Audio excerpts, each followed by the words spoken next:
Hi, hello, வணக்கம். Welcome back to trend breakers academy. So market வந்து இன்னைக்கு அந்த 25,800 அப்படின்ற லெவல வந்து ரீச் பண்ணிருச்சு. ஓகேங்களா? ஸோ ஸோ இந்த லெவல் வந்து பார்த்தீங்க அப்படின்னா, ஒரு இம்பார்ட்டன்டான லெவல். ஸோ இப்போதைக்கு டவுசனும் நாஸ்டாக்கும் பாசிட்டிவா தான் ட்ரேட் ஆயிட்டுருக்கு. ஸோ ஒரு மாரி ரொம்ப பாசிட்டிவா இல்ல, பாசிட்டிவா ட்ரேட் ஆயிட்டுருக்கு. ஸோ இன்னைக்கும் வந்து பார்த்தீங்கன்னா, ஐடி செக்டார் வந்து பெருசா சப்போர்ட் இல்ல. பட் வந்து அ பேங்கிங் வந்து நல்ல சப்போர்ட். ஸோ அவன் கீப் ஆன் வந்து அவன் சப்போர்ட்ட குடுத்துக்கிட்டே இருக்கானுங்க. அதுவுமே எனக்கு கொஞ்சம் பயமா தான் இருக்கு. ஸோ இப்ப ஈவினிங் பார்த்தீங்கன்னா, ஒரு வார் நியூஸும் வந்திருக்கு.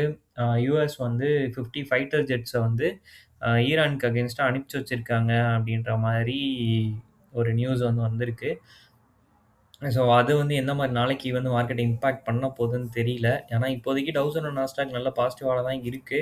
ஸோ அது குளோசிங் வந்து எந்த மாரி வைக்கிறாங்க அப்படின்றத வந்து பார்க்கணும். ஸோ அத பார்த்தா தான் நமக்கு தெரியும். ஃபர்தரா நிஃப்டியோட லெவல்ஸ் எல்லாம் பார்க்குறதுக்கு முன்னாடி, உங்களுக்காக யூஸ்ஃபுல் கன்டென்ட் போடுறவங்க ட்ரெண்ட் பிரேக்கர்ஸ் அகாடமி இதுவரைக்கும் நீங்க சப்ஸ்கிரைப் பண்ணல அப்படின்னா, சப்ஸ்கிரைப் பண்ணிக்கோங்க. வீடியோக்குள்ள போலாம். ஸோ நாளைக்கு என்ன பொறுத்தவரைக்கும் ஒரு flat opening on positive side நடக்குது அப்படின்னு பார்த்தீங்க அப்படின்னா, கண்டிப்பா வந்து 800க்கு மேல தான் ஓப்பன் ஆகும். ஸோ அப்படி பார்க்கும்போது உங்களுக்கு வந்து அடுத்தடுத்து 3 ரெசிஸ்டன்ஸ் இருக்கு. என்ன அப்படின்னா 25,900, 26,000 2 இருக்கு. அத பிரேக் பண்ணுச்சுன்னா 26,150. ஸோ கீழ சப்போர்ட் லெவல் அப்படிங்கிறது வந்து 25,800 தான் இருக்கும். ஓகேங்களா? அது வந்து மெயின் சப்போர்ட். ஸோ இப்போதைக்கு ஒரு 3 நாளா நல்ல ஒரு அப் ட்ரெண்ட்ல தான் போயிட்டுருக்கு. பட் வந்து ஐடி இன்னும் ரெக்கவரி ஆகல. அதான் மெயினு. ஸோ ஐடி ரெக்கவரி ஆனுச்சுன்னா அப்படின்னா, இன்னும் நல்லாவே மூவ்மெண்ட் கிடைக்கும். ஸோ நாளைக்கு ரெசிஸ்டன்ட் 25,900 மேபி இப்போ 1000 நாஸ்டாக் போற மொமெண்டம் பார்த்தா 25,900 கிட்ட தான் ஓப்பன் ஆகும்னு நான் நினைக்கிறேன். அப்படி ஓப்பன் ஆகி கீழ இறங்குச்சு அப்படின்னா 25,800 வந்து சப்போர்ட்டு. இன்கேஸ் மேல பிரேக் எடுத்துச்சு அப்படின்னா 26,000 வந்து ரெசிஸ்டன்ட். ஓகேங்களா? இதான் நிஃப்டியோட லெவல். பேங்க் நிஃப்டிய வந்து பாராட்டியே ஆகணும். ஏன்னா, அவன் வந்து அவனால எந்த அளவுக்கு சப்போர்ட் குடுக்க முடியுமோ, அத விட அதிகமாவே சப்போர்ட் குடுத்துட்டு இருக்கான். ஸோ அவனும் வந்து பார்த்தீங்கன்னா, ப்ரீவியஸ் ஆல் டைம் ஹைய வந்து அகைன் ரீச் பண்ண போறான். மேபி நாளைக்கு கேப் அப்லயே அத ரீச் பண்ணிருவான்னு நெனைக்கிறேன். 61,000 64 அப்படிங்கிறது தான் ஹை.